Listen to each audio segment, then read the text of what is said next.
the North End. This is the North End.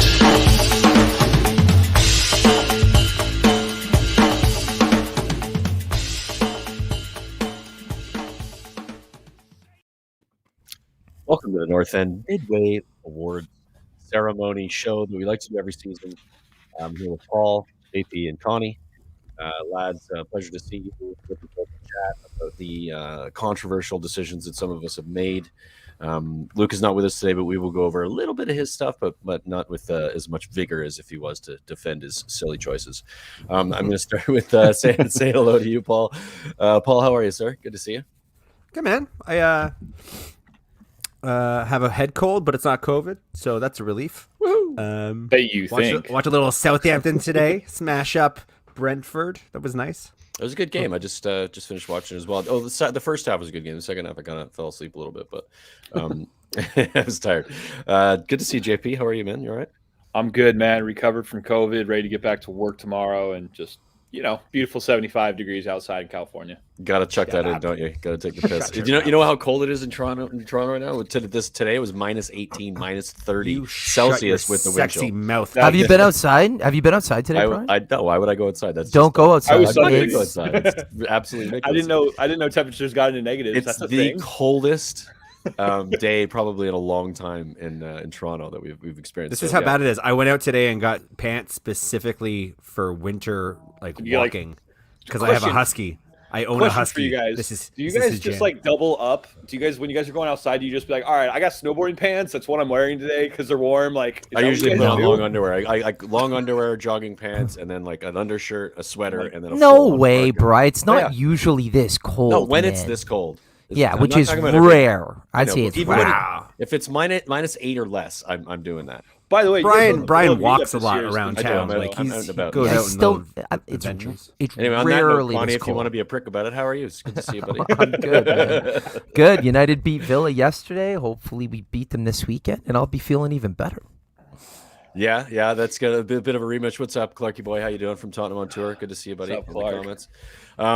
Interesting game yesterday. We can talk about it a little bit if you want. I know Paulie wants to avoid it a little bit. I enjoyed the game. I thought Villa should have won, and I thought they were kind of shafted on a couple of occasions with the VAR, which is pretty standard fare watching football these days. Connie, thoughts? Quickly. We won't spend too much time on this. I thought the VAR was accurate. There was a block, and it looked like an offside. The block was legit. It shouldn't have been a goal. Pull that block in like that. Yeah, I could see how if I was a Villa fan, I'd be like, what's going on? It was just, I don't know the ruling well enough. When it was explained on the telly, apparently it was a block, and the ref doesn't seem like it's part of the play at all, though. No, I know. Well, he's going in to defend the ball, and see him go down. He goes down. He looks at the ref. The ref saw the foul and then played on, and then goes to VAR, checks everything else, spends and then comes 4 back minutes, and then finally says, "You know what? We'll call that." It was bullshit. And not to spend too much time on it, I think what he discerned is that if he wasn't blocked so abruptly, he might have been in a position to block the play to stop the goal. But I get it. I get if I'm on the Villa side, I'm a little bit peeved by it, but when it was explained, it's still soccer though. You're not allowed to run a pick. It's not basketball. Well, that's it too, right? It should have been a foul, but if the ref sees it in the game, lets it go, and then looks at 10 other things. Whoa, JP, whoa, hold on. That's why we have VAR. That's why we have VAR, though. No, the ref is still supposed to call the game, and if the ref makes it clear and obvious there, you go to VAR. Not if you watch the foul happen and doesn't call it, then goes to VAR and then calls it. That's not why we have VAR. But I think he went back 5 different things to find a foul. So before we move on, I think what VAR was saying is you should have caught that, and it should have been a foul and no goal. I mean, that's where it ended up, right? I just don't think that's the case. It's a tough one. It's a tough one to take. As an example, aren't they specifically told don't call offside, let VAR do it if it's a tight call? But don't risk being wrong. Standing right in front of. It's not the same as offside. Come on, it's a false equivalency, isn't it? We're talking about a line that's drawn between an arm, a shoulder, and a foot, where a referee's standing there and watches a guy get fouled. I mean, it's blatant. It's obvious he saw it. He didn't think it was a problem in the moment. He should have been. It should have been the goal. I'm still kind of confused. Are we saying they were shafted or not? Because it sounds like JP's just mad it took so long to figure out. I'm just very unhappy with VAR overall. I think the process of it is bullshit. I think the fact they really just need to audio clip it, right? They need to have it so that the ref on the field can hear the ref and the fans can hear the ref on TV and know what the thought process is, because it's just seeming like a little bit referees are NFL-ish. allowed to kind of make shit up. I don't know. That'd be a little bit annoying to watch, though. It's too. Well, that's what they do in other. Either you're going to take it or you're going to leave it, guys. You got to either have VAR and take what comes with it or not, right? Because a lot of those offside goals, we have to admit, if they go against us, right? So it is what it is. I think it's a work in progress. Conversation descended into VAR. It was a shit game. There it is. How about that? It was a shit game. Summarize. First half was summarized. Bad. Second half was a good game of football. Yeah. If you're a Villa fan, I think it was a game of two halves, right? But we'll see. Hopefully Saturday's better for United. All right. Well, let's want to talk a little bit about today's general interest news. A little let's go to that. Shocker. Yeah. Newcastle sign striker. Is it across the border? Or they just is it looking like it's across the border? I think it's done. I think he's having a medical. He's having a medical. Yeah, I think it's done. Cool. It's Wood from Burnley. I believe he's a Kiwi. I think he's a New Zealander. Is he? It's a strange transfer because it's one bottom three team to another bottom three team for 20 mil. I think the situation. My take on this is that they're desperate to bring in a striker who's Premier League proven. He had a 20 to 25 million buyout clause, which means Burnley don't have a say in it. And you want to do business with Newcastle or not, it doesn't really matter if they're willing to spend. And they're like the richest team in football, so they can start doing this kind of stuff. Like, this is going to be like the first of many. We don't really care. We just going to spend to get. It should just be called a Newcastle buyout clause. They just change it to that in the future. Just if Newcastle come in, it's 4 times as much as a normal buyout clause. It changes the price quite a bit, right? I don't hate it though. It's just an interesting one. It's like such a functional, practical, potential move. It's not gonna change. It's not gonna keep them up. I'll tell you that. No, but if it's this plus other moves, it might be enough to score they need some serious moves though. At the bottom of the table, 5 goals can make a real big difference between the bottom 3 and and the points down there are pretty close too. I think the bottom 3 teams are within 3 points of the next team. And then it's that close, the other news of the day, which is looking more and more likely, I think, is that Lucas Digne is going to be leaving Everton to join Aston Villa on the rumor. Get in. I like that deal better than Philip Coutinho. Of a 4.5-year deal. Although I don't know how far along this is really, because I don't know that it's almost done. Medical personal terms or deal with the Everton, because deal with Everton's almost finished. Yeah, he's already signed onto a 4.5-year deal. Do you know how much the price tag is going to be? It's going to be right around the £25 million mark. Why are Everton getting rid of him in this case? Is it he wants out? He had a following out with Rafa. Yeah, a huge one, huge one, and I think this is a great signing. I think Villa are winning the window right now. Well, they're certainly spending. Yeah, I don't know. I think they're. But I get what you're saying. Coutinho and Digne so far over what Trippier and who Chris Wood. Villa are winning the window in the Premier League right now. I mean, Manu's getting linked to that Zakaria guy that I can't. Dennis Zakaria. Zakaria. For only 6 to 10 mil, which is a huge, but that's super premature, right? But yeah, I'm really liking the Lucas Digne. Take all linkage in January with a grain of salt. The Coutinho one. I think the Coutinho one is being a little bit overblown. I think so. Hold on, Brian. We were literally on a podcast last week where you gushed about Coutinho and how badly you wanted him. I did not. Don't put words into my mouth. I said he is on our list. I didn't say he's a player I wanted. You got to go back and watch it again. Creaming your pants. Maybe it was Isco then. Am I missing? Am I mixing him up with Isco? I literally said I wanted Isco over Coutinho. I thought Coutinho was a bad deal. I stated his specific stats that he had in his 13 games he played in the last 2 seasons under. He was on your list. Real Madrid. Yeah, under my list because that was the transfer. Who was the biggest flop? Philip Coutinho or Hazard? So far, Hazard, I would say. Hazard's been huge. 100 million. Well, Coutinho 160 million. For cost, probably Coutinho's got a big. Hazard's done less at Real Madrid. Think of the trajectory that Philip Coutinho, his leaving Liverpool, the trajectory of his club, Liverpool, once he left. Woof! Sky's the limit. Yeah. All that money. And then he went off to abject failure at Barcelona, a team that was meant to They wanted him so bad. Hazard's been a guys. failure. It's not necessarily black and white. They're both two they're both goals shit. in the last Guys. each 2 seasons, and he played 13 games in total in those 2 seasons. That is a massive bomb. Guys, Coutinho it wasn't who. It wasn't You're who's. getting JP. It wasn't who's the bigger flop. Coutinho is the biggest flop of all time, bar none, and it's not even close. 160. Who's bigger? It was 140, but Let me yeah, go it through was the a lot. list of Chelsea 140 strikers, pound. and I'll find somebody. Yeah, they're 50 million, not 140 JP. That is true. It is the Oh, cost. man. The cost Thank has, God the we cost don't has have to hurt him a deal lot. with Anyway, that. we can talk about this for a long time, guys. But Yeah. let's roll with things. You guys know what we should talk about? We should talk about the North End podcast mid-season award show. Very excited about this. It's gonna be a lot of fun. Isco, Get your tuxes out. Isco. Yeah, it's Tuck in your pants for those of you who are wearing pants. All right. As is the tradition of the North End, we check in at the mid-season mark, and we have a little bit of an award-y kind of thing. And then at the end of the season, we'll wrap it up with a very similar, and we'll kind of revisit these. They're almost like picks, these decisions that we're making at the midway mark to see if they held true to the entire season. And sometimes they do, and sometimes they definitely do not. So there are 4 award categories that we run through every single year.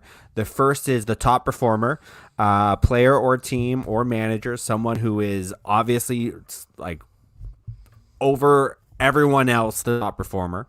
The breakout star, somebody who isn't necessarily known before, is usually the definition. Some people decide to reframe it. I don't understand how you can reframe breakout, but whatever. Just say you're having a Somebody big typically move. that's having a season where like, oh, who is this guy? I didn't know this. Or I guess people or players or managers that are like, oh, I knew who he was, but I didn't realize he was this good. Also, could I add to that? They could also potentially have gone under the radar last season, weren't that good, and then this season they No, spiked and have a Brian, very you're good completely season. wrong, and we'll talk about it when we get to your pick. It's 100% why I Okay, chose. Then what I chose. the biggest disappointment, it's self-explanatory.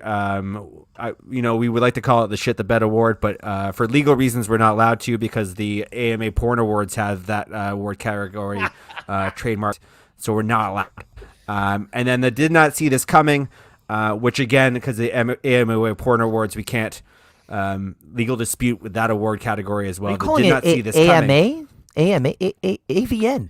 No? I was just testing to see which one of you perverts would know the answer. I mean, I figured Me. it went along with Connie's me, a so- pervert. There we go. He knew The did not is coming, which is also basically the surprise of the season. Player, coach, manager, pundit, whatever it ends up being. And we've all been tasked with giving us our picks. Luke has also given us our picks, and we have kind of amalgamated those picks, and we'll speak to the decisions that were made now. So first up, top performer. There's a couple of choices that were made here. So we'll get into the outlier, the one of us that made a choice that none of us made, which was, I'm going to ask JP to speak to this. JP California picks Pep Guardiola and the Manchester City Football Club, who undoubtedly are the best team in the Premier League. But JP, you think they're the top performer? I think it's a lazy choice as well. I mean, you could say lazy choice. I'm going to say it is the above and beyond, and that was the thing. Top performer.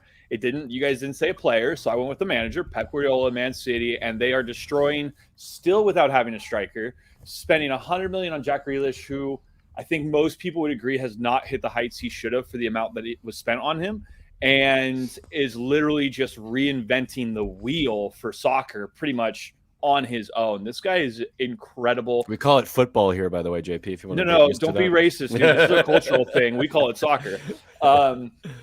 And so he's just spectacular, and the quality of ball they play is just sublime. I mean, Klopp has a very attractive style of play too, but everybody realizes that you can't play Klopp style of play for 3 years straight without having dip off, while Pep and Man City have won everything almost every year he's been there. It's insane. So you know what? You can't really argue anything JP just said. It is fair. I mean, if you want to go team or manager, I know I get what Brian's saying. It's a lazy choice, but everything he just said is accurate. I wouldn't. I mean, he's done this before, JP, but yeah. I mean, I can't dispute anything you just said. To be fair, absolutely not a contentious pick. Just maybe not the most exciting pick, and it's not like everybody else had a very exciting pick either, because the consensus pick of the group, not surprisingly, is a player, and is the top performer. And if you don't know that he's the top performer, it's Mo Salah, then you're not really watching the Premier League. And I don't know why you're watching this YouTube channel other than you might be related to Connie, which I doubt because he doesn't tell anybody. Then you're probably still not watching. Let's be honest. He doesn't tell anybody about this thing anyways. Mo Salah just doing it again. I mean, we'll get into why he's such a top performer, and that's maybe not the most interesting question. So I'll maybe ask a slightly different question. Is he the best in Europe right now? Because to me, he is. I think he is. I'd have to say yes. It's hard to argue. I mean, he does it week in, week out. He's been doing his contract's coming up. He's been doing it for the last four seasons now, and consistently scoring better and better goals. Like some of those goals he's been doing in the box where he just cuts and makes people basically fall over and pops into the short side. It's just so really fun to watch. And obviously everybody's captain on their fantasy team, so it's undeniable. He's definitely the top performer so far. Which, by the way, you should probably take off because he's not going to be there for the rest of the month. So FYI, and I totally forgot to do that. Damn it. Well, Paul, you just made a comment. He's the best in Europe. No, he's the best in the world. And I think something like, we need to comment on it. I think for the last, at least decade, there's been two players fighting it out, and it's Messi and Ronaldo. I think we can safely say both of them have maybe start to hit the back end where they're not quite the same players anymore. I have a lot of respect for Robert Lewandowski, but again, I know this came up last, but he plays in a league and on a team where he's constantly getting service. Don't get me wrong, he has to put the goals in, but Mo Salah plays in the by far most difficult league in the world, and he's making it look easy this season. I think he's by far and away the best player on the planet right now. Like, who would even be your number two? I think it's such an easy decision, and he plays for Liverpool, who I hate, and he's a joy to watch. He's an absolute treat. Did you guys know that Klopp did not want him? Klopp wanted somebody else from the German league, and the director there at the time picked Mo Salah and convinced Klopp to buy Mo Salah instead, and they bought him, and he's just tearing it up. Did not know that. Yeah, I read that today. Mo Salah. 16 goals, 9 assists. I think his Egypt team got beaten today. 1-0. For those of you guys who are not following AFCON. By Iheanacho. The next category is, let's go Breakout Star. Again, a little bit of a self-definition, I suppose, but the intent is a player that we don't necessarily know, or a player that wasn't quite as good as what he's showing this season. That's my wheelhouse right there, Paul. That's cool. Not a great deal of variety to these picks. I will give special mention before we get too far down the line of certain players that were not necessarily selected but were considered. Emmanuel Denis, or Dennis, depending how you pronounce it, from Watford. I think he's an absolute breakout star. And it was discussed, and probably rightfully so, as a manager. Steven Gerrard has kind of shown his business in the Premier League so far this season, turning Aston Villa's fate around. So there's a suggestion that he might have been up for the running for Breakout Star. But in the end, there's only been two players selected as Breakout Stars this season. The first, which is Brian's pick, and I'll let him speak to it, because apparently he had never heard of him before the season, was Saka from Arsenal, his beloved Arsenal. I know, I picked, and this is the controversial thing, right? I picked a player from my most hated club, but it's hard not to like him now. It's arguable that he had his breakout year because of what he did at the the Euros as well, and I sort of put that into the part of the conversation because he was a massive player for England at the Euros, other than obviously what happened in the final. But he is an incredible player to watch. I really disliked saying all these things about him, but he just does something for that very young Arsenal side that I think every side would love to have him. He's just really young, fast. Always gets in behind defenses. He's going to do, unfortunately, very well for a team I despise, but quality player. New this season at the level he's playing at. I think he's gone up a level, and I think that's where the breakout comes into play. Brian, do you think he's Arsenal's best player right now? It's hard to say. There's a couple other players in there that are playing at the similar level, but he's up there. He's in the conversation. Top three, probably, I would say. And I'm genuinely asking because I genuinely don't know who their best player is, but yeah, I would agree with It's what a you good said. young side, right? They have they're a balanced team at the moment, and that's what's making them play at the level they are. Arguably, it reminds me of Spurs when Pochettino came in the second season, when we started to bring the younger players through and they started to thrive, and you have a young side that can keep up and that can run a lot and also have quality in them. That he's a fantastic player. Brian, who you guys playing on the weekend? We've got who do we got? I gotta double check that. I forgot. I'll give you. You had to double check that because we got Chelsea tomorrow, and I'm like thinking about that game. I haven't thought about the weekend yet. I knew. All right, I'll give you an excuse. We're actually doing a London Derby special on our other channel in Tottenham on tour. We're actually bringing on 2 Arsenal fans to chat with them about. It should be fun. It should be. I want to watch that. It's gonna be fun. I'll make sure I share it. It's a Friday evening, Friday afternoon, around 3:30 p.m., 4 o'clock. I just want to call this what it is. It's foreshadowing. Brian Ireland with a foreshadowing praise of young Saka. So the player that got the most picks, the consensus vote amongst the group, is none other than Chelsea loanee to Crystal Palace, Conor Gallagher.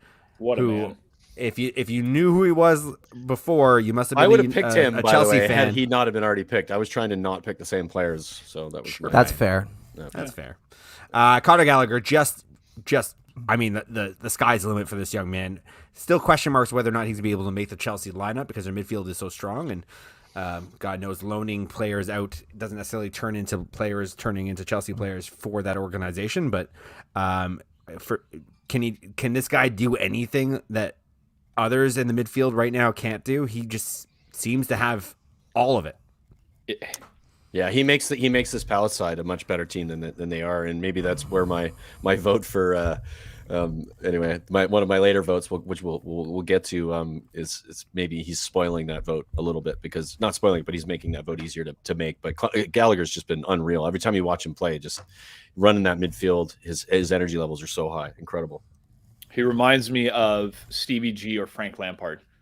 Like the way he gets on the ball. Yeah, he gets on the ball behind like another team's midfield, sprays passes, and then just does finishes with late runs into the box. His pressing gets on as the ball in a defending situation is insane too. So much energy. Yeah, it's great to see. As a 21-year-old, I love seeing young players break out like this. So it's great. I think we all do. He's got 6 goals, 3 assists, and he's been phenomenal. So here's the question, guys. Like, if it's not in January, because I know there's been a little bit of talk of it, with the current Chelsea side, and I think we all have a lot of respect for Gallagher, do you see him getting into the Chelsea midfield next season? No. It depends on what position he plays. I think Conte is coming to the end of his rope when it comes to injuries and stuff. If he's going to play in a deeper role where, he's going to break up play and also be able to distribute somewhat like Conte does, I could see him filling in for Conte when Conte leaves, because Conte's injury record is pretty poor at the moment. And there's some inconsistencies in some of those players. Jorginho's a bit inconsistent. He has like good games, bad games, good games, bad games. Their midfield is good on paper, but he comes in at his age and the way he's playing, and I think he could go into training with Chelsea and earn his spot in the first team. I don't know if it happened right away, but I think he could do it. I think you have to remember, Chelsea are still a team that have Ross Barkley, and Ross Barkley still plays the occasional cup game and Premier League there's a deep squad there. They play a lot of football, so I think he'd play for sure. It's just whether he plays week in, week out or not. I think he has every right to be expecting to go to Chelsea, and Ross Barkley won't be there next year. Like there's peripheral. Sal Niguez, you can argue, is like, it hasn't really worked out the way they expected. Like the peripheral midfield depth that they have, who still get minutes when it comes to cup games and opportunities, the occasional Premier League game. I think he'll have every chance to compete amongst those guys. And if he doesn't become a regular next season, that's not a big deal. He's gonna be like 22. So if he can look to crack the lineup regularly when he's 23, and maybe like Jorginho and he could be a Mount replacement. Age out. Some of those players are getting older, right? And they're not as consistent as they were. Yeah. And you want to. And he's not a Mason Mount replacement. Mason Mount. I mean, he's like when Mount's not player. playing, he steps in and takes Mount's position. Like he's Mount's B team. I see him more of a Kovacic kind of. Yeah, I would say that as well. I think a bit more box to box than he is a forward. And this is my concern for him, right? Like Tuchel clearly now likes to play with his 2 6s, and that's kind of the style that I appreciate the most. And I like him as a manager. I see Gallagher as more like a 10 and more of attacking midfielder, and I think he would. I don't think he's that bad. Well, no, at least an 8-10, but where he plays with 2 6s boxed. He'd either have to go in and take that from Kovacic or Jorginho, which I think he likes to get higher up. So if I'm Conor Gallagher, I'm in a position next year where I go into training camp, and if it's not going to work, I want to play week in, week out, and then I maybe start to think like Spurs, like maybe Arsenal, like this. Leicester. This is what I mean, though. Do you really want to go back there and play 1/3 of the games, showing what you've already shown in the Premier League? I think maybe the move for him is to say, not Chelsea. I could fit in somewhere else where they're maybe building something like a Spurs or an Arsenal. I just don't think he fits in the current squad they have there. But we'll see. Like I said, I think that squad's going to change next season. That's why I think I think you'll see a lot of players out, and they've got the money to kind of shift and move, and be able to bring in a Premier League proven player like him that's playing at his level that he's playing at, and he stands out at a Palace team that have been arguably played much better than some of us have thought. So I think he can get in. Let's transition into less optimistic choices and get into like the disappointment picks of the season. There's some variety amongst these picks, and unfortunately, that's just an indication of there's some underperforming teams, players, managers this season. So let's go with one of the maybe more basic picks, because it's hard to argue that Harry Kane has not had a pretty rough go of it this season. Harry Kane is one of, I think, a large kind of under the radar number of English internationals that went off this summer and came back this season in the Premier League and just had a slow, weird start to the season. He's got specifically. We all know why, though, guys, don't we? The Manchester City situation. I think we're going to get into that in a second, though, right? I don't want to get too much into it, because at the end of the day, it's such a basic pick. Harry Kane is so much better than what we've seen. I think the only real contentious points is some people saying that he's done and that he's past it now, that this is where he's at. I've seen a lot of talk that Pochettino wore him down and ran him into the ground, and that he's hitting that wall that Harry Kane or Wayne Rooney once hit. I don't know if I believe all that. I just think he's had a weird season in a team that itself has had a weird season, and he's having a hard time finding his shooting boots. But I don't know. Is there a bigger disappointment as a player this season than Harry Kane? No, I think he's got to be number one. But the reason I say that is, I think. Well, no, you don't put Aubameyang in the same category. Harry Kane, you put in the category of the Mo Salahs. He's on his day. He's arguably the best player in the league with Salah. Like what he's done over the last couple of seasons, I think we all appreciate his all-round game.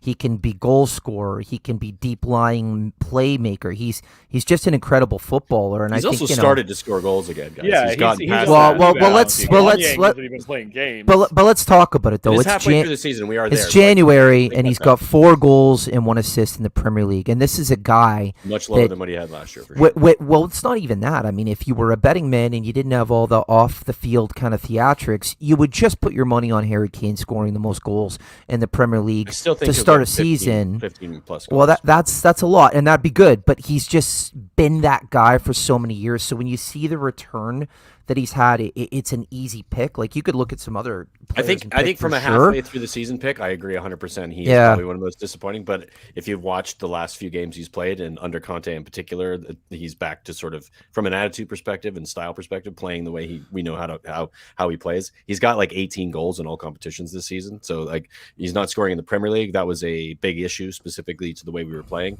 and the coaching that we had, and that's obviously quite different now. And when you see the difference between under Conte and under Nuno, it's like that's arguably on him too. Maybe it's just a shitty attitude he had playing for under coach he thought should have been better, but there's the difference is improved. But yeah, from a half season perspective, I would agree this is pretty. Well, I want to ask, and Brian, you've shared, and I hope you're right because he's such a good player. But I really want to ask Paul and JP. It doesn't matter to me which.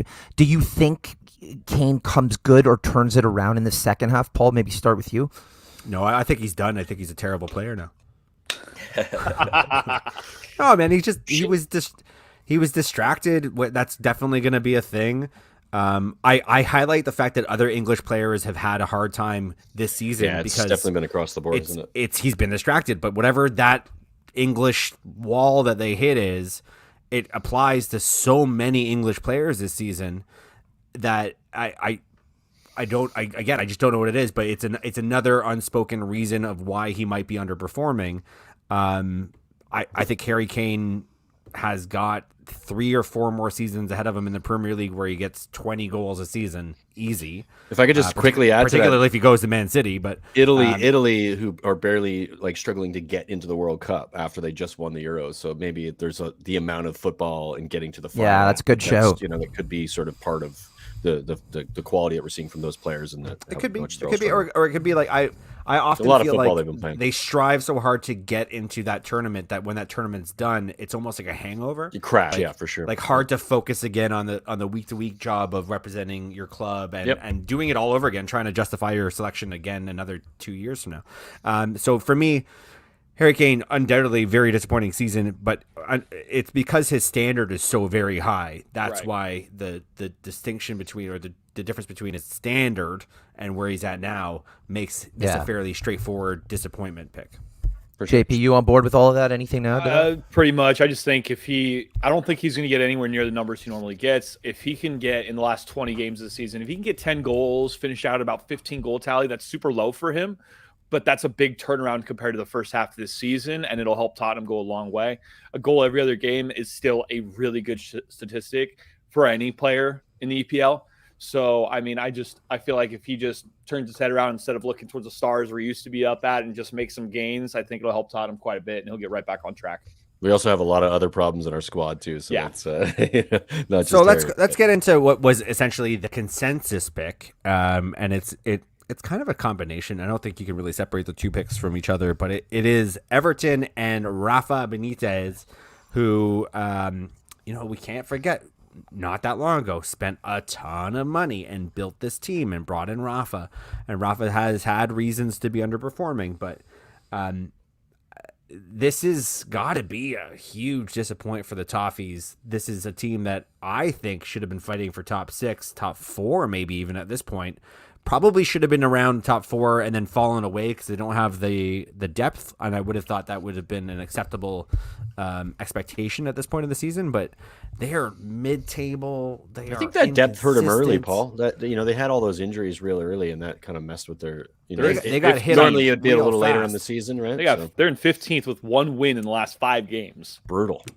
And how has he not been sacked yet? I said it last week, guys. I think he's number 1 on the hot seat. I think he should be sacked for all the reasons that Paul's saying right now. Yeah, 100%. Now, if Aston Villa sign Lucas Digne, which it seems like he will, and then he starts and he continues to do what he does, which is set up goals and get assists. I think he's like the 3rd highest assist rate in the league since he joined, just short of a couple of guys from Manchester City, which is to be expected.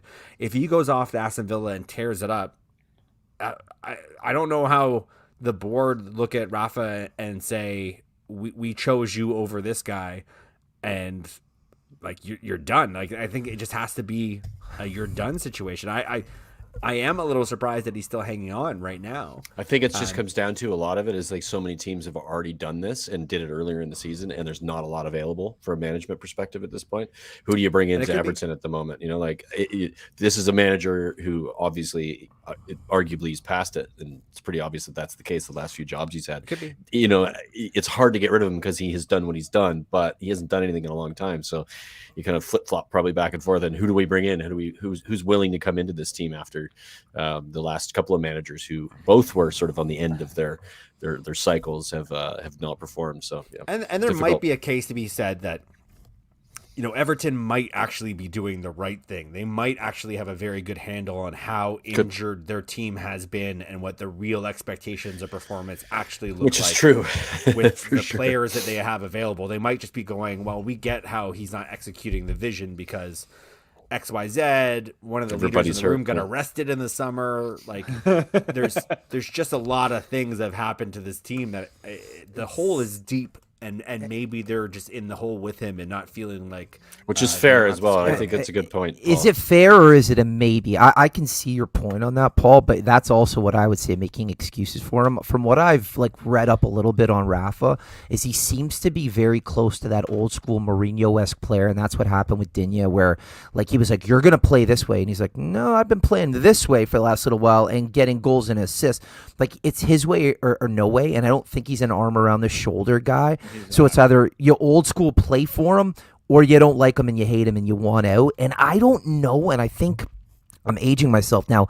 I don't know that manager works in world football anymore, just with these kids. Oh, it doesn't work in that. It doesn't, right? Yeah. So he might be another example, and I don't know if you guys have caught it, but Mourinho's blowing it up again at Roma now, and I don't know that manager works anymore, and I wonder if Rafa, from what I've read, he is still that manager, and that could be a problem for him and other managers like him that don't want to adapt.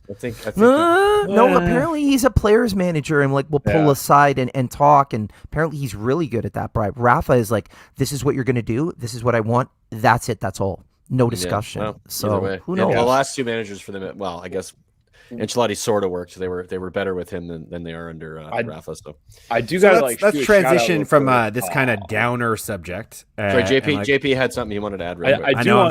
I'm moving us along, JP. Hold on, but there's Rafa might have the his awards hands music locked is a little playing. bit. He didn't get to spend a lot in the summer, and that's because they had totally overspent in the last 2-3 years, and they've pretty much just okayed a brand new stadium, which really hogtie them quite a lot. I just don't know if he had the money to make the changes at Everton that he would have liked to make. And when you kind of get stuck as a manager who comes in and you're that hard-nosed, old school, we're going to play this way, but he didn't get to make the changes, he might be kind of stuck in limbo. Yeah, because he doesn't really know how to work with players. Yeah, and the board might know that and be giving him time. In the latest episode of Curb Your Enthusiasm, Larry David starts humming the award show from the Oscar music to get out of conversations. Incredible. This is done. We might have to bring this Sorry, policy. you're too old. I don't understand. Just implement that in the. Your gray hair is showing. He's not getting the fence around the pool though. He's not because getting away I from that one. referenced Curb Your Enthusiasm. I have no idea what you're even referencing. Are you fucking kidding me, The JP? guy who wrote Seinfeld with Seinfeld, Larry David? Larry who David. has his own show. Sorry. This is This not is- an age thing, JP. In 11. This is the I was never highlight. Seinfeld This thing. is the Seinfeld highlight was of the before me. podcast. Fuck the football. Are you kidding me? You've never heard of the show, What a Curb Your fail. Enthusiasm. What a fail. No, You live in that garage, dude. I just You got to get out. I'm 3 years before. Are we really even Seinfeld. sure it's not No. like a storage Yeah, locker and I'm not a garage? 32. I'm Teenagers 32. All right, guys, let's teenagers get watch back. Curb Your. It's the funniest show on television, bar none. I love it when people say Hardly. things like, "Oh, I don't know it because of my age." Like it matters what your age is. Like I don't. I just it. Okay. I don't know. Curb Anyway, It's a let's good move on. segue to the next category, which is the surprise category, the did not see JP not knowing that show category. This was pretty ranging. There was a few options across the board for this one, so I'm gonna just say this. Brian, just put up whichever one you want, and I'll tell you who picked it because the range was wide.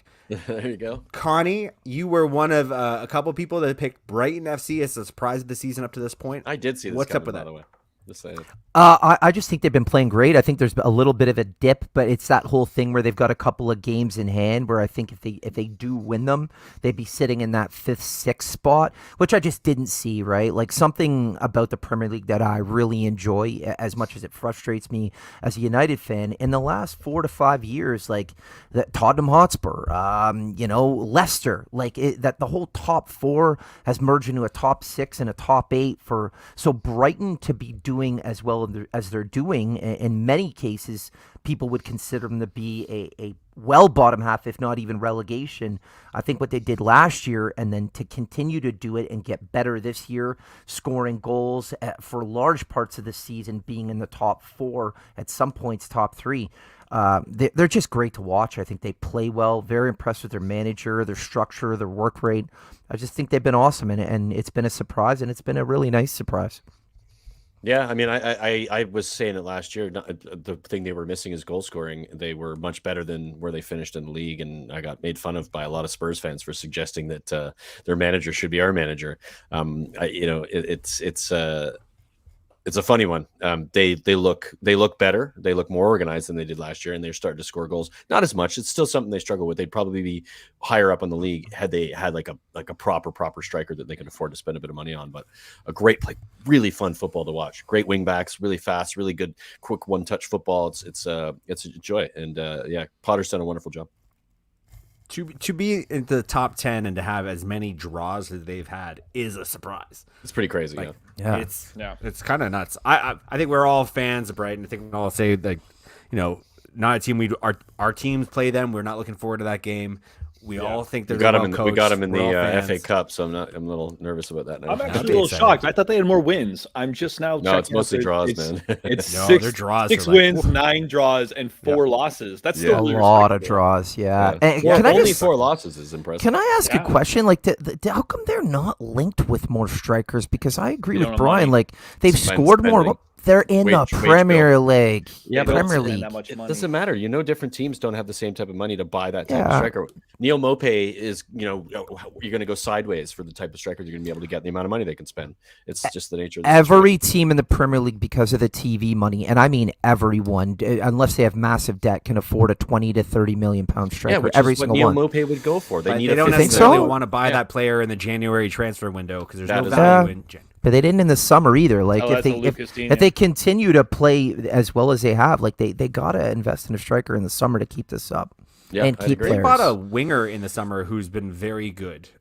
His name is Lamptey's right been now. back as well, which is They've, good. they've done what they needed to do. Yeah. Like, What they're not- winger are they're you not really referring pushing to? to Yeah, be top who are 6? you- They're who are not you going to be talking about? pushing top 6. What winger? It's just not their game. What What winger? Well, it's trying hard. to think. When I've already said the name escapes me, I don't know what you want me to do. Oh, I didn't hear you Why don't say you that. look it up? I didn't hear you. Now I'm looking at the. But keep moving along. All right, He's we're got moving like the long curly hair, and he runs on the. he's a left wing And he back. runs, Yeah. and he's on the field. He's not Yeah, I know. left back. I don't think. I think he plays. He's a further left up wing the back. field. He plays left wing back, Lamptey on the right, and they're just those two guys are flying. I forget his name as well, but he's amazing. Really good player. The He's got next pony. surprise of the season is actually the one I picked, and it's Aaron Ramsdale. Oh, Who- good pick. Good That's a good Did shout. not see being this goddamn good. Nobody did. It's Stepped up, didn't he? fucking frustrating.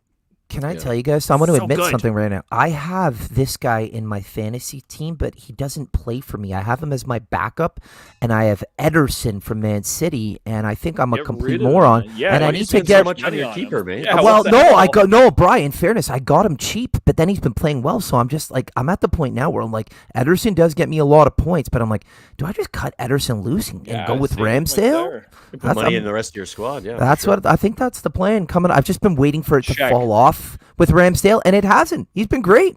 Solid, yeah. Wait till after this week, because Arsenal, Arsenal, they're playing really well, but they always have a hiccup in them, and they had a huge hiccup in the FA Cup, and this could derail their confidence and their playing style a little bit. I would give it another week before you cut Emerson Yeah. loose.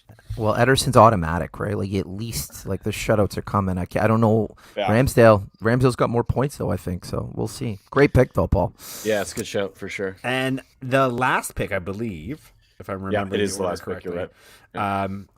And while we're putting this up, I will say, Patty Vieira Oh. was Brian's pick as the surprise of the season. Yeah, because I want to explain myself a little bit on this, and I recognize that they're 12th, better. which is I think where they finished last season, so they haven't really improved that much necessarily as far as where they are in the table, but they played the style of football that they played, and the fact that they were competing in the Premier League against some of the bigger teams. I was just shocked about the quality of the play. I watched him a little bit when he was at Montreal. I watched him a little bit when he was in France. He hasn't performed as a manager, and to come into the Premier League and to play the type of football he was playing, and for that to work in the Premier League, I was genuinely shocked that it was what was happening. They had fallen off quite a bit in the last 5 or 6 games, so I'm sort of referring this to kind of the first 10, 15 games of the season. But yeah, I think he's done a much better job than I expected, so that was why I did not see this coming. Does anybody I don't have know. anything to add? Yeah, I mean, Brian explained it well, so I don't want to come at him here. But Come at me if you want. I don't care. well, I just think you kind of said it too. Like they're sitting in 12th. And I do remember you saying, Brian, before the season started, that you thought he was going to fail miserably. So maybe that's did. one of the reasons you picked him, because he really, really is surprising you. But Yeah. I mean, I don't know. I think And it he is my probably- choice, so I get to That's decide true. what I'm I mean, I surprised by. guess. I mean, Well, I'm okay, gonna so put another let's shout do this. So hold on, let's do this. So, having said that, where do you think he and Crystal Palace will finish? Probably right where they are. Probably right. 12th spot. yeah. I want to give a shout out to West Ham, man. I didn't think they were going to be able to do as well as they have, hold it together, but they're entertaining to watch. They're doing good. That wasn't my pick. I picked Brighton as well. But I think West Ham and David Moyes, who's really kind of given a middle finger to a lot of people who thought David Moyes was past it, and he's doing great. So I think West Ham's definitely a decent little shout for did not see coming. Well, I don't know. They had a great season last year. They finished 5th last year, so they're basically in the But same how many of position. us really thought they were going to continue that on? They're in the same I position honestly, they're in. I think you can say you did not see it coming if you actually thought you were one. Like if you were one of the people that thought David Moyes was past it, then you could say you didn't see this coming. Otherwise, you're just kind of like giving a golf clap, like. Yeah, which is fine. Yeah. It's the If awards. you weren't We one can of give his golf claps in the detractors, awards. like Brian was a detractor of Patty Vieira. I was. I very so much he could slighted say, him. really I didn't see was. this coming. Yeah, I did So slag if you're gonna pick West Ham, you literally had to been like, oh, All they're right, shit. Arteta then. Yeah. I didn't see Arteta Oh. doing. I mean, as well that's as a he good was doing. show. That would have been a really good Especially shout, after the actually. first 3 games, you know, Oh, when yeah. they lost the God. first three Totally. to start the season. That would have been a good shout, but it wasn't your shout because you didn't pick it. So I don't know where like against freeze fire. Yeah, he's flip flopping quite a bit. What about I this? mean, What about that? You picked, dude. You picked Brighton. Hey, You you picked asked Brighton. anything else, and I threw it So out what we there. will be doing at the end of the season is revisiting these selections to see if they held true for the entire season, if Harry Kane is still the biggest disappointment in the league, or if, as Brian says, he's likely to turn it around and start banging in goals for fun He already because he's fucking has, so- Harry Kane, and Yeah. it's more likely than Wow. not. Always turned But that's around. the award shows. That's Stretch. the picks. 3 A goals lot in of the it was last 4 pretty games. straightforward. I love the award. Love the award show. There was a lot of consensus. I'll say that more so than in past years. Like a lot of just like, well, I mean, obviously Everton are shit. I think we've also been told in past years, Paul, to not pick the same thing, and I tried to not pick the same thing. Yeah, but that was when there there's was more to talk 3 of about. us. Now there's Yeah, 5 no, of that's us. fair. That's It's fair. just- I just stuck with that in my head that I'm not going to try not to pick. You're the same. very defensive of your pick, Brian. It's fine. No, not Stop defensive at all. that. Just explaining cool. my reasoning is all. That's His not- rationale. Yeah. No big deal. Yeah. I guess that brings us to the end of the show, though, right? Is there anything else we want to chat about before we call it? I thought we were Previewing doing the previews. upcoming Oh, game. are we previewing? I didn't get a preview slate, though. That's probably why I don't know about it. Did you put it in in the the folder? Okay, let me get it, and you guys. Well, it talk should be in the amongst folder, and if it's not, then we're not doing it, guys. Oh, it is there now. Okay, I'm downloading it right now. Give me a minute. Hey, You guys talk amongst yourselves. Yeah. I'm too nervous about the weekend game. Yeah. Well, there's a lot of games I'm coming up, I'm not guys. thinking about the weekend game. I'm thinking about the bloody. I am. I'm thinking about the bloody. Are you Chelsea in the cup tomorrow? Oh, is this Yeah. the one? Is this Chelsea the in one the where cup. you're down 2-0? It is.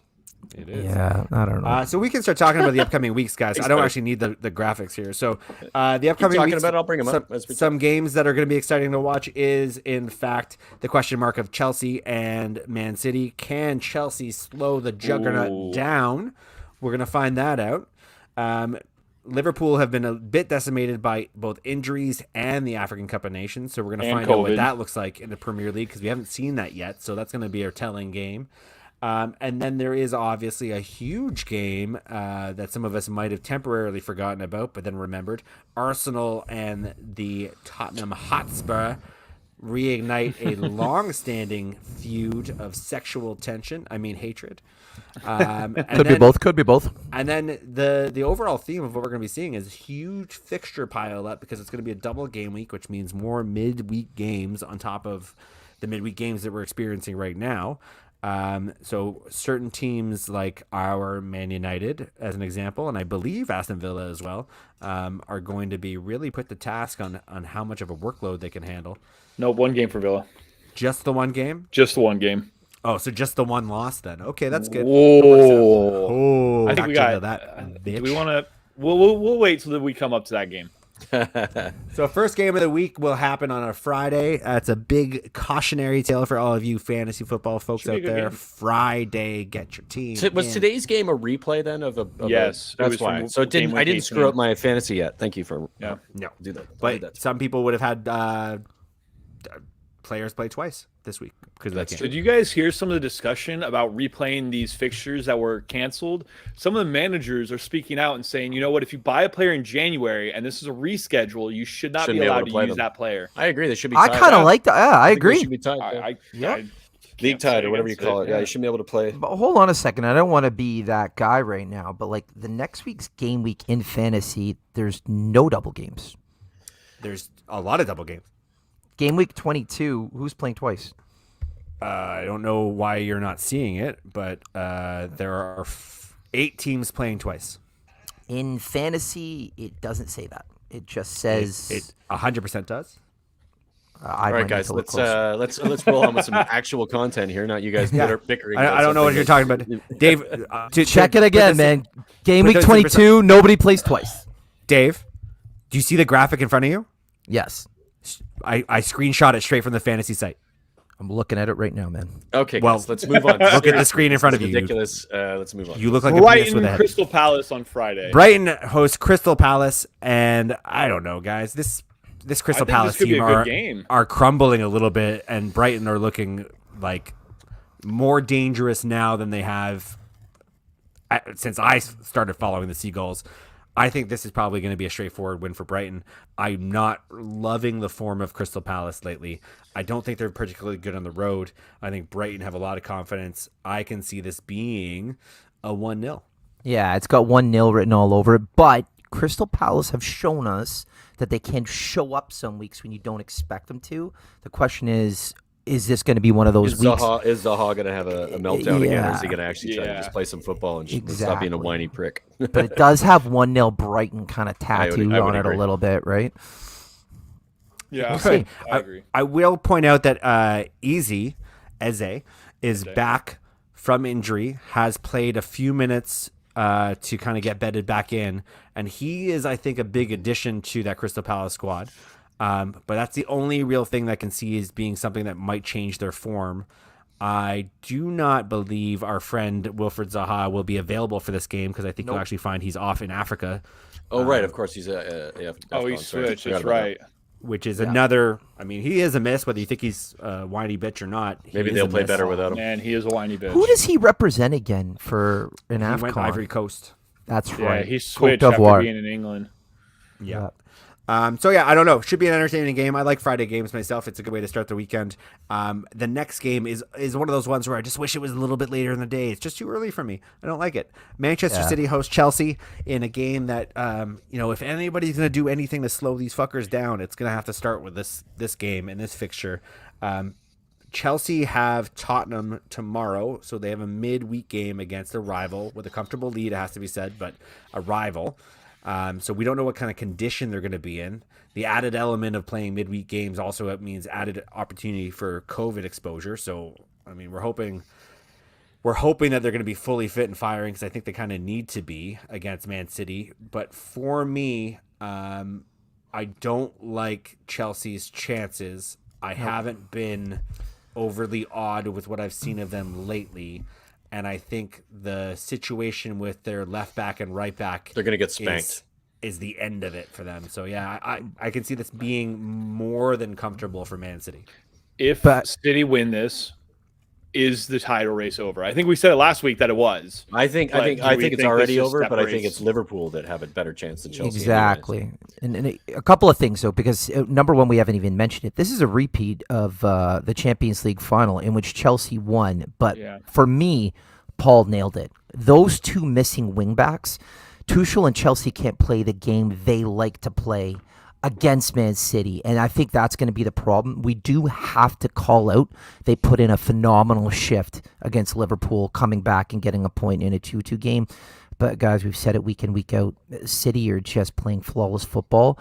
And again, I think tomorrow, Bri, the good thing for Spurs, I think Tuchel will have a huge eye on this game. You'll see a weaker team, and he'll be putting his main team out this game. But I don't think it'll be enough. Do I think it'll be a blowout? No, but I think City get it over the line. Yeah, I think it's be comfortable for City. It's just levels at the moment. Their defense, Bri, though, their defense in their midfield is solid. I've been saying it for over a month now. I don't see the attack with Chelsea anymore. Their defense hasn't been that solid lately either, though. They're letting in goals they weren't before. So I don't know that that's necessarily true. I think City are going to be comfortable at home. 2-0, 3-0. 3-0? Yeah. I don't think Chelsea aren't scoring goals. And City's defense is solid as well. So, yeah, no, I don't see Chelsea getting anything out of this game at all. Do you guys want to Burnley. take a quick comment, though? Is Lukaku get back in and start scoring for all of you guys quickly, yes or no? No. Not at this game. Yeah, this is. I mean, Not yes, against City. yes, Against Spurs sometime in tomorrow, the next 3 or 4 probably. weeks, but not this game. Kep. I don't think. Burnley host Leicester, which is going to be hopefully an exciting game because Leicester are decimated injuries in the defense. They actually have a midfield player covering for a center back position. Johnny Evans will be gone for the rest of the season. Jamie Vardy's looking like he's going to be gone for a couple months.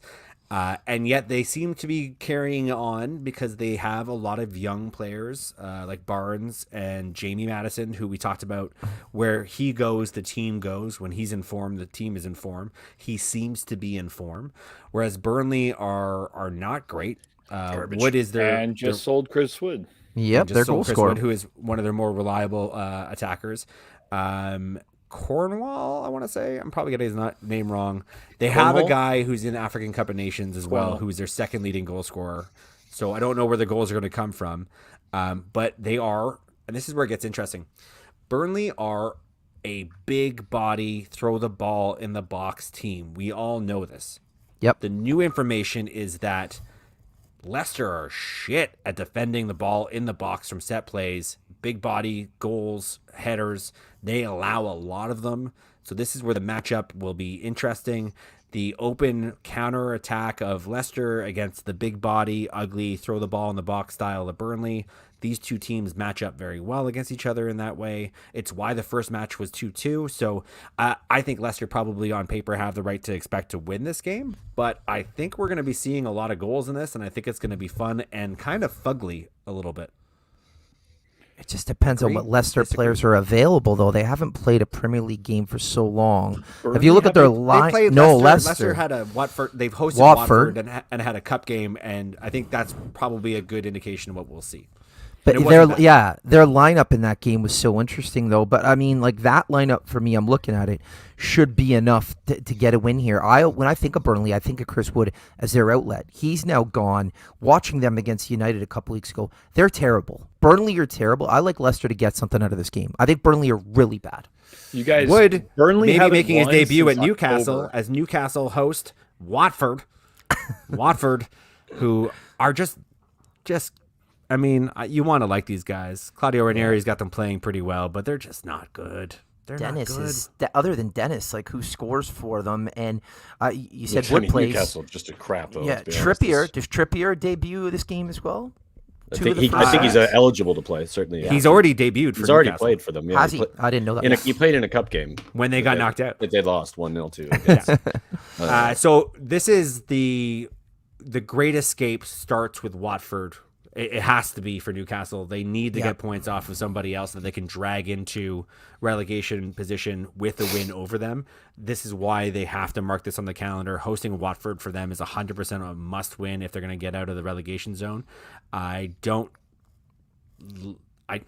Because of that, I feel like this could be a very exciting game. Although I've never seen Newcastle play in a particularly exciting way. They have St. Maximum, who's a very exciting player, who I don't think will be available for this game. So there's a lot of question marks about what Newcastle look like. They just got knocked out of a cup game. They looked like shit. Whereas Watford also need to win this game, and I'm sure they're going to be mindful of that, and have looked much better than the results have been. So I don't even put a claim to who's going to win this game, but I think because it matters so much, this has got high drama written all over it, and that's exciting. 2-1 Newcastle. Trippier, ball into the box. Wood headers it in the 89th minute. Nice. You're joking. He looked terrible the other week, Trippier. Like that looks like a bunch of money just wasted. He might one not game, much. JP, and Hey, one squad. game. You know need a what? break. When you come into a new team, you got to hit the ground He running. just won the league, La especially- Liga last season. Hold Yeah, on. man. Relax. Gets one game in a cup, dude. Give him a chance to settle. Newcastle lose, they are now 5 points off a cut in the bottom three. What does that And have to do with what you just said, JP? Yeah, what you but- just said was Okay, absurd. fine. Let me go They're back. not mutually exclusive, JP. Hold on. Trippier did not have a great summer for England. He did just play with Atletico Madrid and had a great season. But when he comes in Won the and he league. says, "Oh, I'm not doing this for the money," do we Again, all what actually believe that that's true? No, that's not No. what we're talking about. We're spending too much guys, time on this. we got to stay on point here a little bit and keep it going, okay? Because Yeah. it's going to take way too long. this is Newcastle nonsensical lose conversation 2-1, about Watford Trippier right win. now. If you want to talk about Trippier after he has a bad performance in this It's game, Trippier, sure. by the way. He's not French. but Trippier. anyway, go on. Is he not French? No. No, he's English. Guys, Jesus Christ. thank you. Norwich Well, I hosts mean, Everton. everybody The pronounces worst what team in he is. football hosts the most underperforming team in football. Hello. 0-0. 0-0 Boring as is fuck. probably Next. fair. Dominic Calvert-Lewin should be available for this game, I believe. And Maybe 1-0 if he's going to start filling his boots and turning things around because he's a fucking goal scorer. If he plays, they win. I think that's kind of the assessment. Like that's a fair assessment. I think that's fair. I think Norwich are shit, and I think Everton probably have every right to feel like they should win this game, and I feel like pretty good about their chances of winning. Yeah, I agree. If Everton lose, Rafa gets the sack. Oh my God! Big shout. This is a sack game. If you lose to Norwich, then you're shit. Yeah. And out. Out. Wolves host the high flying. I want to call them high flying because they scored 4 goals today. Southampton. Wolves defensively sound. I think we all know this. They have an unbelievable defensive record lately. I think it's something like 2 goals allowed in 8 Premier League games. Southampton, who seem to have it in them now all of a sudden to score bags of goals occasionally, have to turn it around from today's game to be ready for Saturday. I like the Wolves enough to say I expect them to 0-0 draw, 1-0 win Wolves, and that's there's a chance Adama Traore may be at Spurs by the time this game happens. Come on, is that got legs, Brian? Well, they're talking possibly by Sunday is the last thing I read, and if he's going to be transferred on Sunday, he's not playing in this game on Saturday. Do you want him? I don't know. I said we've already got a player who does what he does. Although Conte wants him as a right wing back. So if Conte wants him, I'll take him. Victor Moses 2.0. I'm with Paul, and I'm going to put money on this. I'm going to put a bet that there will be not more than 1 goal scored on this game. So less than, and I feel confident in that bet. 1-0 Wolves, 100%. Yeah, I like that bet. And there's zero chance that Neves will be at Man United. So. Wait till the summer. Aston Villa looking for some revenge. Host Man United in a game that will decide the fate of probably neither team, but could be a real fun watch. I think you're going to see a lot of peripheral players from Man United start this game. A little bit of a change of what was done in the FA Cup. I think Coutinho is rumored to be available for this game. He's signed. He is official as of today. Too early to put him in this game. I don't know. Off the bench is probably more likely, but that'll be exciting for the Aston Villa fans to see this. I think the only real team news that makes any real relevance to this game is that I believe McGinn will be suspended for this game and will not be available. Good, which is huge. That's a big miss for you guys. That's a big miss because he looked pretty goddamn one good, of your best players in the game yesterday against United. Yep. Can we quickly pause on McGinn? Like, where do you guys rate McGinn in the Premier League? I saw a chat on TV. Like, could he get into like an Arsenal or a Spurs? Like, I think this guy's a really good player, but I don't know. I'm asking you guys. I think he suits the team he's in. I don't know. I think from a style perspective, the way Villa play football, it's the reason he's shining the way he is because the system suits him, and he's thriving in it. Do you chuck him under in a Conte with three at the back and wing backs and chuck him in that midfield? Probably not. I don't know if that works. He could go into a midfield 2 or a midfield 3 very well. He sprays the ball very well, but I don't know. I have big problems with his consistency. I know Luke loves him so much. Luke loves certain players so much and doesn't like other players. And I just feel like McGinn needs to be consistent for 6, 8, 10 weeks at a time for me to really give him more momentum to a higher team. I think right now he's exactly where he needs to be. Okay, so what do you think is going to happen? We got a lot of games here, JP. What do you think is going to happen in this game? I think that it's going to end a draw 1-1. I really want Villa to get a win, but I'm sure you do. Paul, what are your expectations? For some reason, I have a 2-0 United win in my head. Ooh, well, let's see. We'll see what happens. I'm going to go the other way around as a neutral. I think Villa are going to respond, and I think they were the better team across the entire game yesterday, and I think they'll have enough to beat. I'm fearful of that. I need Ragnick to make some team changes, which I think he will, but we'll see. We will see. That is true. Anybody want to make a bet on the game? Wise, Dave Connery. Liverpool limp into Anfield with just a lot of question marks about what the starting 11 looks like. Their FA Cup game where would have been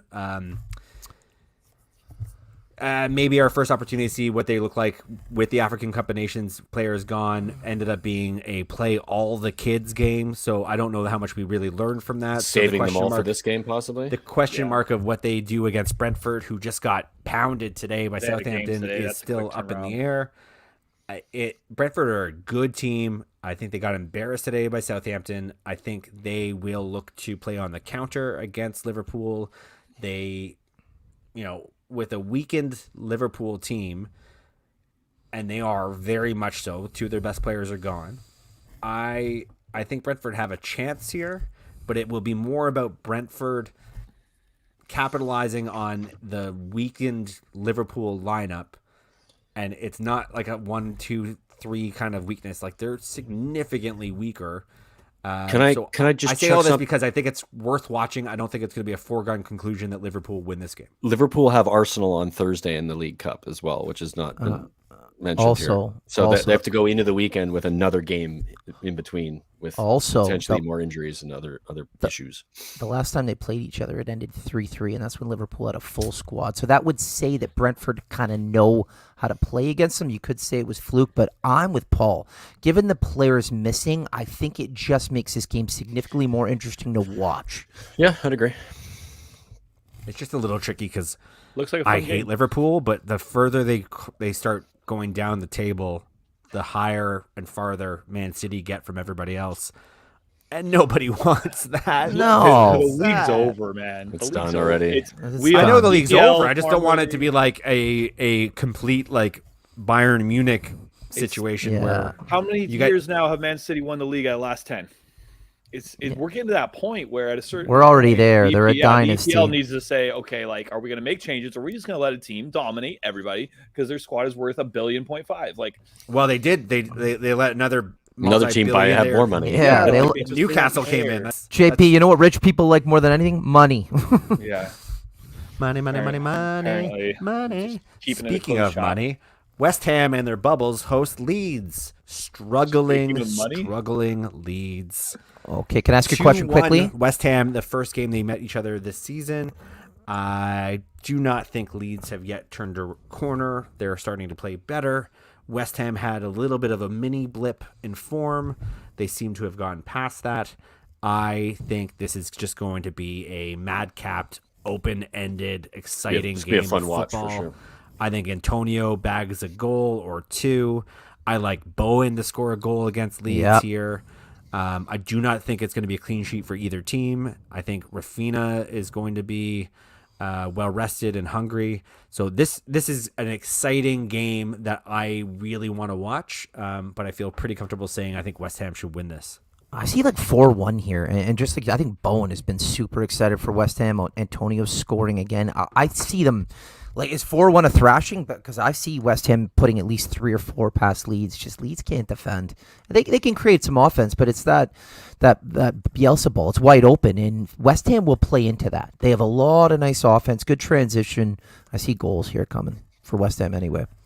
Go. Yeah, I mean, I could see it from both teams. I think West Ham's defense hasn't been as solid as it was earlier in the season anyway. So I think both teams will score, but I think West Ham have more than enough to beat a struggling Leeds. Yep. Spurs host dreaded rivals North Arsenal. London derby. Earlier in the season, Arsenal hosted Spurs and beat them convincingly 3-1, scoring 3 goals and then holding on until a sunny late 1-goal concession. Under a different I believe, manager. is not going to be available for this game. Major injury news across the board for Arsenal as far as we know right now. And my toddler is in the room with me somewhere. I can hear him. So I'm going to say, Brian, what up with this game? Spurs got a lot of players missing. Obviously Sonny being the key player. There's a chance that Romero is back. He's been back in training today, and looking like he's on his way back to fitness. Eric Dyer is still out. That's a big miss as well. I know that we wouldn't have said that last season, but he's been really good under Conte, and he's been playing just captaining the side essentially from that position in center half, and we've missed that the last couple of games we played without him. We're missing him tomorrow as well, which is going to be brutal. This game is it's going to be hard to say who will be fit. What it'll come down to. This isn't a scenario with the North London derby where Spurs usually win at home and Arsenal usually win at home, and both teams don't know how to show up against the other team. I think we're probably going to see a little bit of that. Spurs at home under Conte have been very good, and also. The last time we played them, it's a different manager, different system. So they're going to have to adjust to that. And hopefully we'll have enough. It's going to be close though. I don't see either team smashing the other. I'm hoping Spurs can get a 1-0 or a 2-1. But it's Brian, how gung-ho are you guys going to be with your cup game against Chelsea? I think it's a hard one to say. It's a hard one to predict. I think because Chelsea probably aren't going to go that gung-ho, that we won't need to, because of the games, both the games that we both have at the weekend. They've got City, we've got Arsenal. These are two pretty big games for both clubs. Would we be resigned? Would Conte be resigned to losing to Chelsea after being 2-0 down? Not necessarily resigned to it, but accepting of it, recognizing that the league is more important, especially for him. We need to finish fourth for him to stay. And for this system or this project that he's creating to continue on. Otherwise, he'll probably just bounce, which I'd completely understand if he did. So I think the league's more important. So I think he'll probably put more focus on that with the players that he rests and that plays. But it'll be a mixed bag. I think we would all agree. Give me one second. This is a game that I'm probably the most excited, strictly for the simple reason, right? All of us here, we enjoy the Premier League. We don't just follow our single team. You got Conte, who's been he's been Conte for Spurs. They've been great, but that's the revival of Arteta with Arsenal. Exactly, and then you've got Arteta, got Arsenal that are moving. This is the game where we talk about this every couple of weeks, where you want to see who's come the furthest and you want to learn a little bit. That's why my eyes on this one more than anyone. It could also be like a 0-0 or a 1 each, right? I don't know. I don't know who I would pick if you put a gun in my head in this game. Maybe. I honestly think it comes down to fitness. If our wing backs are both fit and we play a three at the back, if we play the same system we played against Liverpool, we'll spank them we have fitness. We have good, our midfield is fit and our wing backs are fit. What we were able to do against a team that's very open, which is Liverpool team that comes at you, which is what I think Arsenal are going to do. Those wingbacks will get in behind. We'll have three players in the midfield and then two players up top, and we'll get in behind them and we'll beat them quite comfortably, I think. But I could counter that. It comes down to the players that we have. If we don't have the right players to do that, we'll get spanked by them. If Partey's playing and Odegaard gets more of the ball than he probably should for Conte's liking, and you got Saka and Smith Rowe, that's problems as well, right? I think problems, this one. But it's the midfielder. If we have a fit midfield and the three midfielders play in that system and that 3-5-2, which is what he played at Inter. It's the best we play. I don't know why he isn't playing it. He keeps insisting on a 3-4-3, which is really frustrating from our fan base. I think that'll make a massive difference. Anyway, I'm rambling. A lot of interesting comments from him lately as well too. Which he's Conte doing Conte things. I love it. Absolutely. Oh yeah. Is a draw is a draw acceptable? Right now, right off the bat. I would take a draw. I would prefer a win though. I think we're. This is to determine fourth place. It's a massive game. We have 2 games in hand on them. We would go ahead of them if we win those 2 games in hand. If we beat them this weekend, we don't even have to worry about 2. We just have to worry about 1, and we go ahead of them. So it's kind of it's a 6-pointer, as they say. This game, it's massive, and I think that's why the focus on this game will be huge for Conte. Looking forward to it. I love the lineup. I like how this is shaping up to be a game of real consequence. Usual pride is on the line, obviously, but this is a standings position as well. And just a quick shout, just a quick shout, Paul. If you're going to tune into Tottenham on tour on Friday, we're going to have a couple Arsenal fans on, and we're going to do a sort of back and forth between those guys. So hop on there and check it out. It's going to be a lot of fun. Anyway, it'll be interesting to see if any activity happens in the transfer window before this. I don't think it would affect the squad or the lineup or anything on the field, but sometimes when you have a player coming in, the entire team can get a little bit of a lift. And I know Arsenal are very much attached to the Dusan Vlahovic. Just let me try. Let me try, guys. But so is everybody else. It's kind of a wild one. It's a summer move, the though. Regular game week. The games that will be, let's call them bonus games. They'll start on Tuesday and they'll run through Wednesday. Very quickly, there'll be Burnley hosting Watford, Brighton will be hosting the hopefully in form and recovering Chelsea, and then Leicester will be hosting the hopefully hungover and celebratory Spurs, which is going to be a huge game for Spurs. That's another one. That's the game. One of the games. And a 3-day game turnaround. There's no training.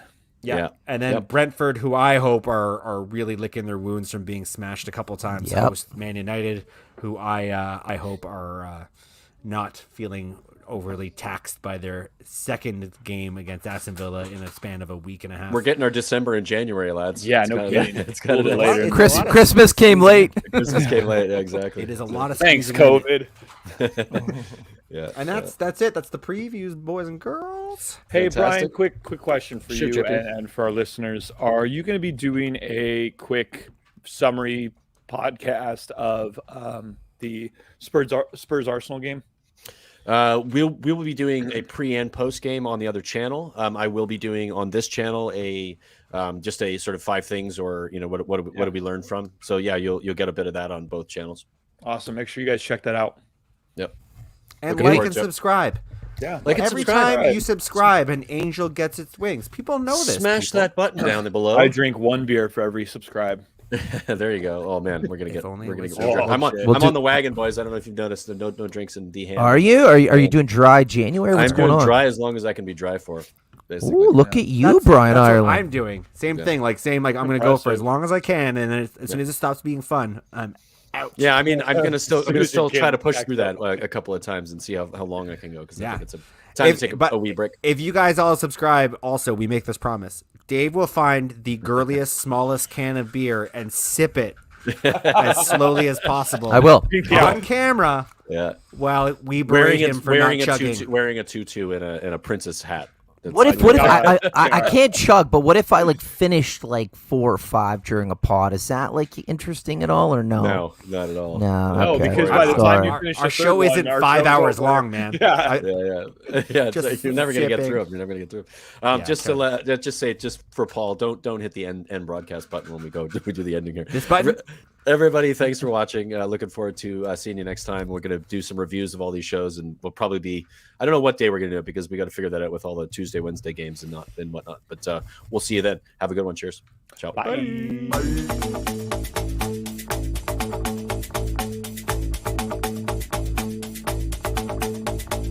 This is the North End. This is the North End.